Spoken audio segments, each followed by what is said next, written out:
السلام عليكم ورحمة الله وبركاته. ازيكم عاملين ايه؟ لو مهتم بجديد ومفيد فعلا من التطبيقات اشترك في القناة وفعل زر الجرس عشان يوصلك كل ما هو جديد ومفيد. فعلا من التطبيقات في القناة عندي اقدر افك التطبيقات الحديثة اللي بتسهل لك حياتك اليومية وتطبيقات الفيك وكمان التطبيقات الهكر. النهاردة ان شاء الله معشر تطبيق جديد هو اسمه تطبيق سكاتش. التطبيق ده مساحته 17 ميجا، محمله اكتر من 100 الف شخص. التطبيق ده تطبيق خاص بفرص الشغل.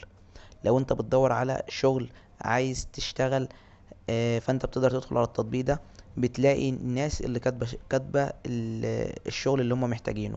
يعني مثلا حد محتاج سواق، حد محتاج صنايعي في حاجة معينة، حد محتاج سكرتير، حد محتاج موظف، حد محتاج حد يشتغل في محل عنده، مدرسة منزلة مثلا محتاجة مدرسين، مصنع منزل محتاج عمال، وهكذا.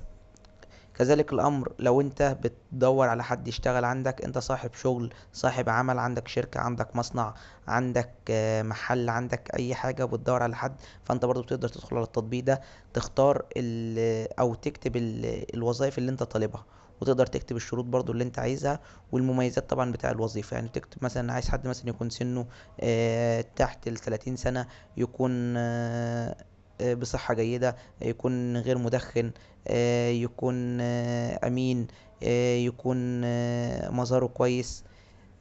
كل الحاجات اللي انت عايزها. برضو كذلك الامر تكتب المميزات بقى اللي انت تقدمها له، مرتب مثلا كويس، تأمين اجتماعي، تأمين صحي، حاجات زي كده.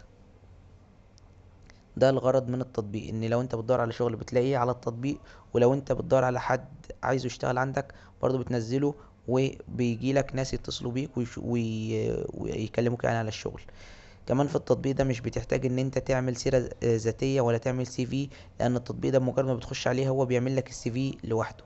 يعني بيشوف إن اسمك، عنوانك، رقم تليفونك، الوظيفة اللي انت بتدور عليها، شغلك اللي انت اشتغلته قبل كده، سواء انت مخلص تعليم او لسه طالب او لسه بتدرس، آه، خبرتك مثلا اشتغلت في، لو انت مثلا بتدور على مجال معين او شغل معين، يشوف خبرتك في المجال ده، انت اشتغلت في المجال ده اصلا قبل كده؟ طب خبرتك فيه قد ايه؟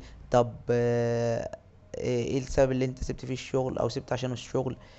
كل ده بتكون حاجة زي السيرة الذاتية، بحيث ان لو حد مثلا بيدور على آه على حد يشتغل وظيفة عنده زي الوظيفة بتاعتك مثلا، بيلاقيك انت قدامه فبتلاقيه بيروح متصل بيك، او انت بتلاقي التطبيق بيبعت لك ان في حد طالب وظيفة زي اللي انت كنت مقدم عليها او انت عايزها، ممكن تتواصل معاه وممكن تتصل بيه. ده كده الغرض من التطبيق، وده فايدة التطبيق.